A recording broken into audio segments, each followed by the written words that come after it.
శాతం మంది మీ అమ్మగారికి మీకులాగా ఉన్న పేరు ముద్దు పేరు ఇప్పుడు పిలుపులో లేదు. మరి ఆ పిలుపు అవసరమా లేదా? మీకున్నట్టుగానే మీ అమ్మకు కూడా పేరుందిగా. మీ నాన్నగారు ఎందుకు పిలవరు? మీరు ఒప్పించాలి, మీరందరూ ఒప్పించాలి. రేపు 25వ తేదీ ఉద్దేశం అది.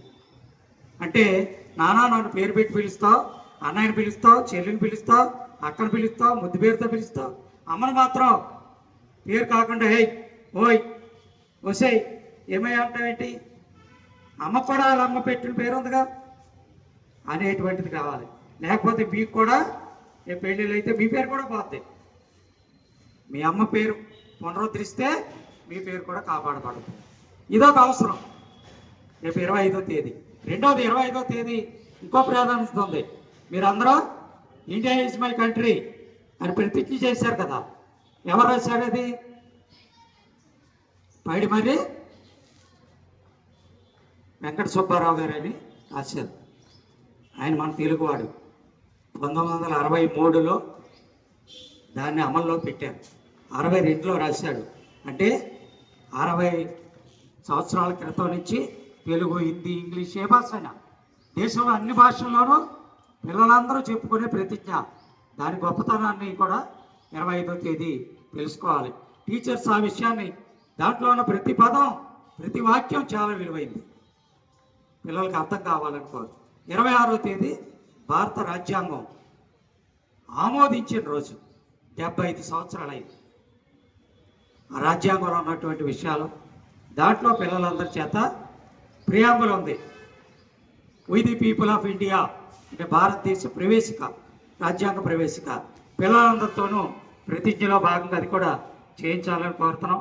అలాగే 28వ తేదీన కామన్ స్కూల్ అంటే అబ్బాయిలు అమ్మాయిలు ఏ కులమైనా ఏ భాష అయినా ఒక చోట కూర్చుని చదువుకునే పాఠశాలలో మొదట ఏర్పాటు చేసింది జ్యోతిరావు పూలే. ఆయన భార్య భారతదేశ చదువుల తల్లి. ఎవరు? సావిత్రిబాయి పూలే. జ్యోతిరావు పూలే గారి వర్ధంతి 28వ తేదీ. అలాగే ప్రపంచంలో విద్య, వైద్యం, ఫ్యాక్టరీలు, భూములు ప్రభుత్వం చేతిలో ఉండాలి, ఆస్తి హక్కులు ఉండకూడదు, సమసమాజం కావాలి అనే ఒక సిద్ధాంతం రాసిన, దానికోసం పనిచేసిన ఫ్రెడరిక్ ఏంగెల్స్ అంటే కార్ల్ మార్క్స్ అనేటువంటి ఆయన సన్నిహితుడు, ఆయన యొక్క జయంతి. అలాగే 30వ తేదీ ఆధునిక మహిళ భారతదేశ చరిత్రను తిరగరాస్తుంది. దేశమంటే మట్టి కాదోయ్, దేశమంటే మనుషులై అనే గేయాన్ని రాసిన ఎవరైనా గురజాడ అప్పారావు గారి వర్ధంతి. ఆ రోజున గురజాడ అప్పారావు గారు రాసిన దేశమును ప్రేమించమన్న పిల్లలందరూ సామూహికంగా ఆలాపన చేయాలి. జనగణమనలాగా. జనగణమనతో ఎందుకు పోల్చానంటే వాస్తవానికి ఒక 115 సంవత్సరాల క్రితం దేశమును ప్రేమించమన్న గురజాడ అప్పారావు గారు రాశారు. అది వెలుగులోకి రాలా, దేశం అంతా తెలియలా. 1950 దాకా దాని గురించి తెలియలా.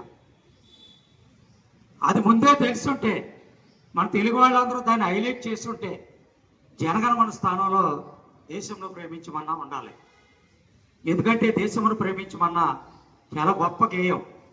ఒక కవి, ఒక గొప్ప రచయిత చెప్పిన మాట ఏంటంటే 100 జనగణమనలతో సమానం దేశమును ప్రేమించమన్నానికి. అలాగే ప్రపంచంలో ఉన్న 190 దేశాలు, ప్రపంచంలో అన్ని భాషల్లో అందరం తమ భాషలోకి మార్చుకొని కొన్ని వందల సంవత్సరాలు జాతీయ గీతంగా పెట్టుకునేంత అర్హత ఉన్నటువంటి గేయం రాసినటువంటి గురజాడ అప్పారావు గారి వర్ధంతి. ఆ గేయాన్ని మనం అర్థం చేసుకోవాలి, పలకాలి అనేటువంటి 12 రోజుల్లో ఈ కార్యక్రమాలన్నీ కూడా. అలాగే 25 నుంచి 28 వరకు డార్విన్ పరిణామ సిద్ధాంతం అంటే 24వ తేదీన నవంబర్లో ఆయన ప్రతిపాదించాడు. డార్విన్ పరిణామాన్ని అందరికీ పరిచయం చేయాలని ఒక సైన్స్ దినోత్సవం. కాబట్టి ఈ విషయాలన్నీ కూడా మీరు గమనించాలని టీచర్స్ అందరికీ పేరు పేరున విజ్ఞప్తి చేసేది ఏంటంటే, మీరు మీ క్లాసులో ఇక్కడ ప్రేయర్లో 5 నిమిషాలు చెప్పినా క్లాసు ప్రారంభంలో 2 నిమిషాలు, ప్రతి క్లాసులోనూ మీరు ఉదయం నుంచి సాయంత్రం వరకు 2 నిమిషాలు ఇలాంటి వాటిని చెప్పండి. అయితే పిల్లలందరికీ హీరోలు హీరోయిన్లు సినిమాల్లో ఉన్నారు కదా, వాళ్ళు నిజంగా హీరోలు కాదు, వాళ్ళందరూ డూప్లే. వాళ్ళు మాట్లాడటం రాదు, డ్యాన్స్ చేయడం రాదు, ఎవరైనా నేర్పితే కానీ చేయలేదు. మీరు వాళ్ళం కాదు, వాళ్ళలాగా హెయిర్ కటింగ్, బట్టలు, స్టైల్స్ అది ఉపయోగం లేదు. మీ హీరోలు ఎవరంటే మీ అమ్మా నాన్నలో, మీ టీచర్లో, మీ పెద్దలు అనేది దృష్టిలో పెట్టుకోవాలని, అలాంటి దాన్ని కల్పించడం కోసమే మేము ఆలాపురి బాలోత్సవం పేరుతో 4 పిల్లలు సంబరాలు చేశాం. వీళ్ళు ఎంతమంది పాల్గొన్నారు చేతులెత్తండి. గతంలో బాలోత్సవాల్లో 2019, 2022, 2023లో 2 సార్లు మొత్తం 4 జరిగినాయి. మీ స్కూల్ నుంచి వచ్చారు. రేపు 5వ బాలోత్సవం జనవరి 24, 25 తేదీల్లో ఒట్లూరులో ఉన్నటువంటి సిద్ధార్థ కస్ట్ స్కూల్లో జరగబోతోంది. కాబట్టి దానికి సంబంధించిన అప్లికేషను ఇప్పటికే సాఫ్ట్ కాపీ పంపించాం. మీ టీచర్స్కి అటాచ్ చేస్తుంటారు, లేదంటే హార్డ్ కాపీని కూడా పంపిస్తాం. దానికి ఆహ్వాన సంఘం ఏర్పాటు చేసాం. దాని ప్రధాన కార్యదర్శి గారు దేవరకొండ వెంకటేశ్వర్లు గారు ఇప్పుడు మీ ముందు మాట్లాడారు. ఆయన ఇరిగేషన్లో విజిలెన్స్ ఆఫీసర్, అలాగే భారత రాజ్యాంగం తెలుగు ఇంగ్లీష్ సంకలనాలు 25,000 ముద్రించి ఆయన ఆధ్వర్యంలో ఇప్పటిదాకా తెలుగు రాష్ట్రాల్లో పంపిణీ చేశారు. ఆ రకంగా ఆయన ప్రధాన కార్యదర్శిగా మేమందరం కమిటీ. ఇంకో చివరి అంశం ఏంటంటే, ఇక్కడ శివప్రసాద్ గారు అని వచ్చారు, విజ్ఞాన కేంద్ర కమిటీ మెంబరు. ఆయన స్పెషల్ ఆర్టిస్ట్. మీరు గోడల మీద, నేల మీద, కాగితాల మీద, చార్ట్ల మీద బొమ్మలు గీస్తారు, కానీ ఆయన బియ్యం గింజల మీద అక్షరాలు వేస్తారు. ఒక బియ్యం గింజ మీద ఎన్ని అక్షరాలు రాయొచ్చు? 2, 3 అనుకుంటారు మీరు.